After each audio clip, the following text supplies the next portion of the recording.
லிட்டி என்ன பண்றீங்க? லிட்டி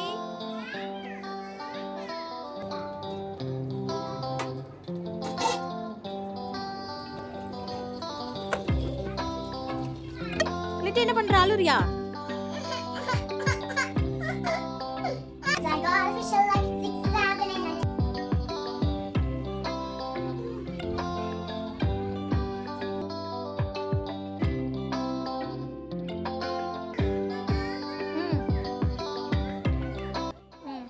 hello friends, welcome back to my channel. எல்லோரும் எப்படி இருக்கீங்க? ரொம்ப நல்லா இருப்பீங்கன்னு நினைக்கிறேன். இன்றைக்கி வந்து நம்ம சேனலில் பார்க்க போகிறது எங்களோட ஈவினிங் ரொட்டீன் தான். ஈவினிங் வந்து எப்படி போச்சு ஒரு நாள் அப்படின்றது தான் இந்த வீடியோவில் வந்து இருக்கும். அதே மாதிரி இதில் ஒரு ரெசிப்பியும் வந்து இன்க்ளூட் பண்ணியிருக்கேன். இப்போ வந்து பார்த்திங்கன்னா டைம் வந்து 5:30 ஆகுது. நான் லிட்டியை குளிக்க வைக்கிறதுக்காக அவளுக்கு தலையில் எண்ணெயெல்லாம் வச்சு வாரி விட்டுருந்தேன். ஆனால் அவளுக்கு வந்து அது பிடிக்கல, கொஞ்சம் அழுதுட்டு இருந்தா. அதுக்கப்புறம் கொஞ்சம் நேரம் விளையாடிட்டு எல்லா குளிக்கெல்லாம் வச்சு முடிச்சுட்டு நான் டீ போடுறதுக்கு ஸ்டார்ட் பண்ணியாச்சு. இஞ்சி டீ போடலான்னு சொல்லிட்டு கொஞ்சமாக இஞ்சியும் தட்டி டீயில் போட்டுட்ருக்கேன்.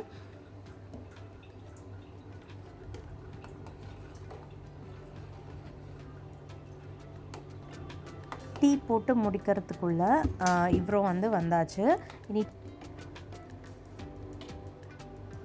இப்போது டீ எல்லாம் குடிச்சு முடிச்சுட்டு அதுக்கப்புறமா டின்னர் ரெடி பண்ணுறதுக்கு ஸ்டார்ட் பண்ணணும். இன்றைக்கி வந்து பார்த்திங்கன்னா நான் ஆப்பமும் அதுக்கப்புறமா ஒரு வெஜிடபிள் ஸ்டியூவும் பண்ணலாம் அப்படின்னு சொல்லிட்டு கொஞ்சம் வெஜிடபிள்ஸ்லாம் கட் பண்ணி வச்சுருக்கேன். இதெல்லாம் வந்து பார்த்திங்கன்னா இந்த வீக் ஃபுல்லாக பொரியல் அது இதுக்குன்னு எடுத்துகிட்டு மிச்சமான வெஜிடபிள் தான். கேரட், கொஞ்சம் பீன்ஸ், உருளைக்கிழங்கு இதெல்லாம் தான் கட் பண்ணி வச்சுருக்கேன். அதுக்கப்புறமா அரைக்கிறதுக்கு வந்து ஒரு 4 டேபிள் ஸ்பூன் அளவுக்கு துருவன தேங்காய், ஒரு 4 பச்சை மிளகாய், அரை டீஸ்பூன் அளவுக்கு சோம்பு வந்து சேர்த்துட்டு இதை வந்து நல்லா பேஸ்ட்டாக அரைச்சி எடுத்துக்க போகிறேன்.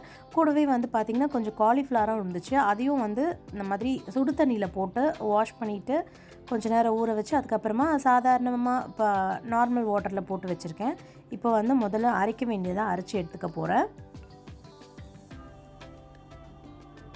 இது வந்து ரொம்ப குயிக்காகவும் ஈஸியாகவும் பண்ணுற ஒரு வெஜிடபிள் ஸ்டியூ அது.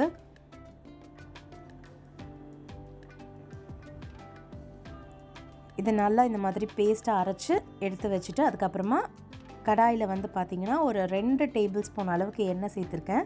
அதில் வந்து ஒரு 3 ஏலக்காய், ஒரு 3 கிராம்பு வந்து சேர்த்துருக்கேன்.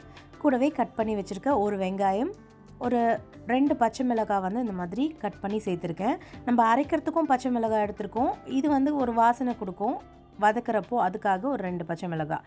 அப்படி இதில் தேவையான அளவு உப்பும் போட்டு வெங்காயத்தை கொஞ்சம் நல்லா வதக்கிக்கலாம். ஒரு டீஸ்பூன் இஞ்சி பூண்டு பேஸ்ட், வெங்காயம் கொஞ்சம் கலர் மாறின பிறகு கொஞ்சமாக மல்லி இலையும் சேர்த்துக்கலாம். மல்லி இலை சேர்த்த உடனே நல்ல ஒரு ஸ்மெல் வர ஆரம்பிக்கும். அடுத்தது ஒரு தக்காளி மீடியம் சைஸ், அதுக்கப்புறம் கட் பண்ணி வச்சுருக்க பீன்ஸ், கேரட், உருளைக்கிழங்கு, காலிஃப்ளவர் எல்லாத்தையுமே இதில் போட்டுட்டு ஒரு தடவை இந்த மாதிரி மிக்ஸ் பண்ணி விட்டுக்கலாம்.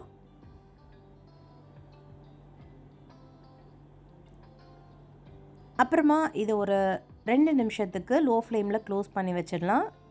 வெஜிடபிள்ஸ் வந்து கொஞ்சம் வெந்துடும் அதில்.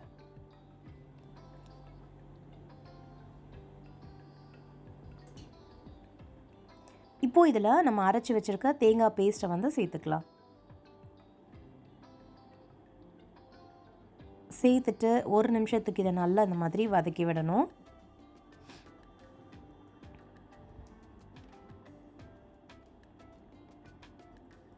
இப்போது அந்த ஜார்லேயே வந்து ஒரு 3/4 கப் அளவுக்கு தண்ணி சேர்த்து இதில் சேர்த்துருக்கேன். அதையும் இதில் மிக்ஸ் பண்ணி விட்டுட்டு உப்பெல்லாம் கரெக்டாக இருக்கான்னு பார்த்துட்டு இதை ஒரு 5 நிமிஷத்துக்கு லோ ஃப்ளேமில் க்ளோஸ் பண்ணி வச்சிட்டோன்னா இந்த ஸ்டியூ வந்து ரெடி ஆகிடும். அவ்வளோதான். உருளைக்கிழங்கெல்லாம் நல்லா வெந்துருச்சு, வெஜிடபிள்ஸ் எல்லாமே வெந்துருச்சு. இப்போ ஸ்டவ் ஆஃப் பண்ணிவிட்டு இதை அப்படியே க்ளோஸ் பண்ணி வச்சிடலாம். அடுத்தது வந்து பார்த்திங்கன்னா ஆப்பத்துக்கு வந்து மாவு வந்து ரெடி பண்ணி வைக்க போகிறேன். இந்த மாவு வந்து பார்த்திங்கன்னா கடையில் வாங்கினது தான். ஆப்பம் வந்து நிறைய பேருக்கு பிடிக்கும். ஆனால் வந்து இங்கே வந்துட்டீங்க அப்படின்னா வந்து செய்ய முடியல, மாவு அரைக்க முடியல, அந்த மாதிரி டைம்லலாம் நீங்கள் இந்த மாதிரி ஆப்பம் மாவு வாங்கி செஞ்சுக்கலாம். ரொம்ப ஈஸியாக நல்லாவும் இருக்கும். இதோட டேஸ்ட் வந்து பார்த்திங்கன்னா இதில் வந்து 2 மெத்தட் ப்ரிப்ரேஷனுக்கு கொடுத்துருப்பாங்க. ஒன்று ஈஸ்ட் போட்டு, அதுக்கப்புறம் வந்து பார்த்திங்கன்னா பேக்கிங் சோடா போட்டு. நான் இன்றைக்கி பண்ண போகிறது பேக்கிங் சோடா போட்டு பண்ண போகிறேன். நான் வந்து வீட்லேயும் ஆப்பத்துக்கு மாவு அரைப்பேன். ஆனால் இப்போ வந்து இந்த 2 குட்டீஸ் வச்சுட்டு ரொம்ப டைம் இல்லாததுனால இந்த மாதிரி எப்போவாது வேணும் அப்படின்னு சொல்லிட்டு வாங்கிக்கிறது. இந்த பேக்கெட்குள்ளே வந்து பார்த்திங்கன்னா நம்ம கட் பண்ணிட்டோன்னா அதுக்குள்ளே ஒரு பேக்கெட்டில் தான் இந்த மாவு இருக்கும். இந்த மாதிரி அதை ஒரு கண்டெய்னரில் போட்டுக்கலாம். இது வந்து பார்த்திங்கன்னா கொஞ்சம் திக்காக இருக்குது. இதில் அப்படியே ஒரு 1/4 டீஸ்பூன் அளவுக்கு நான் பேக்கிங் சோடா போட்டுக்க போகிறேன். அப்புறமா தேவையான அளவு உப்பும் போட்டு, நம்மளுக்கு தண்ணி எந்த அளவுக்கு தேவையோ அந்த அளவுக்கு இதில் சேர்த்துக்கலாம். நீங்கள் வந்து தேங்காய் பால் ஆப்பம் செய்கிற மாதிரி இருந்துச்சுன்னா நீங்கள் தண்ணிக்கு பதில் நல்ல திக்கான தேங்காய் பாலை வந்து சேர்த்துட்டிங்கன்னா அது ஒரு தனி டேஸ்ட்டாக இருக்கும். நான் இன்றைக்கி வெறும் தண்ணி தான் சேர்த்துருக்கேன். இப்போ இதை ஒரு 15 மினிட்ஸ்க்கு அப்படியே விட்டுடலாம். அது அப்படியே ஊறிட்டுருக்க டைமில் வந்து பார்த்திங்கன்னா நான் லிட்டிக்கு வந்து பீடியாஷூர் கொடுக்கலான்னு சொல்லிட்டு கலந்து கொண்டு வந்து அவளுக்கு கொடுத்துட்டு கொஞ்ச நேரம் அவங்க கூட வந்து டைம் ஸ்பெண்ட் பண்ணிகிட்டு இருந்தேன்.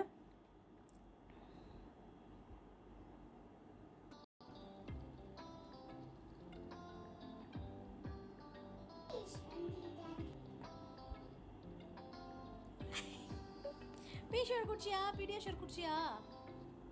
குடிச்சிட்டியா? ஃபினிஷ்ட்? லிட்டி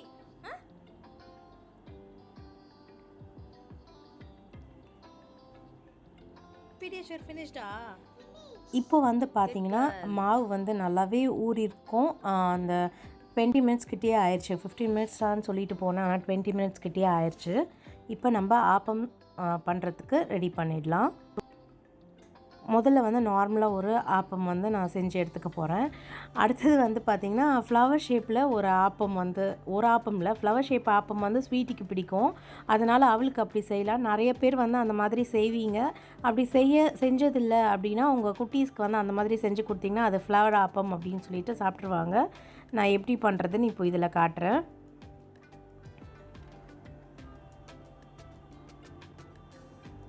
இந்த ஆப்பம் மாவில் ஆப்பம் வந்து பார்த்திங்கன்னா ரொம்பவே நல்லாவே வரும். என்ன ஒன்று 2 நாள்லாம் வைக்காமல் நம்ம வாங்குகிற அன்றைக்கு நைட்டு செஞ்சோம் அப்படின்னா மறுநாள் வந்து அதை ஃபினிஷ் பண்ணிடணும். அதுக்கப்புறமா அடுத்த நாள் நைட்டு அப்படி செஞ்சோன்னா அது அந்த அளவுக்கு வந்து ஆப்பம் வந்து ஒரு அந்த கிறிஸ்பியாக ஃபஸ்ட் டைம் நம்ம எப்படி சொல்கிறோமோ அந்த மாதிரி வராது. இதுதான் வந்து பார்த்திங்கன்னா அந்த ஃப்ளவர் ஆப்பம். இந்த மாதிரி கொஞ்சம் மாற்றி மாற்றி நம்ம வந்து இந்த கடாய் வந்து எடுக்கணும், இந்த மாதிரி வச்சு எடுக்கணும். அப்போ வந்து இந்த ஆப்பம் வந்து இந்த மாதிரி ஷேப்பில் கிடைக்கும். இப்படி செஞ்சு கொடுத்தா ஸ்வீட்டிக்கு வந்து ரொம்ப பிடிக்கும். எப்படி செஞ்சாலும் ஒரே டேஸ்ட் தான். ஆனால் அந்த குட்டீஸ்க்கு வந்து இந்த மாதிரியெல்லாம் ஒரு டிஃப்ரென்ஸ் வந்து கண்டுபிடிப்பாங்க.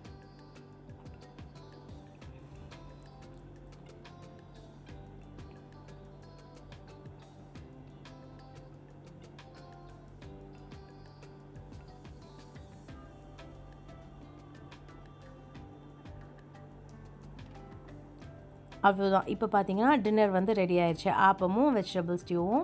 இந்த மாதிரி வீட்டில் கண்டிப்பாக ட்ரை பண்ணி பாருங்கள். ரொம்ப ஈஸி, குயிக்காக பண்ணிடலாம். நல்லாவும் இருக்கும் சாப்பிட்றதுக்கு. இப்போ வந்து ஸ்வீட்டிக்கு வந்து நான் கொடுத்துட்டு நாங்களும் சாப்பிட்டுட்டு இன்றைக்கி ஈவினிங் வந்து பார்த்திங்கன்னா இப்படி தான் முடிஞ்சிச்சு. இந்த ரெசிபி வந்து ட்ரை பண்ணி பாருங்கள். ஓகே ஃப்ரெண்ட்ஸ், தேங்க்ஸ் ஃபார் வாட்சிங். நம்ம இனி அடுத்த வீடியோவில் மீட் பண்ணலாம். அது வரைக்கும் பாய், டேக் கேர். அப்படியே நம்மளோட சேனலை மறக்காமல் சப்ஸ்கிரைப் பண்ணி வச்சுக்கோங்க. அப்போ தான் அடுத்த வீடியோ போடும்போது நீங்கள் பார்க்க முடியும்.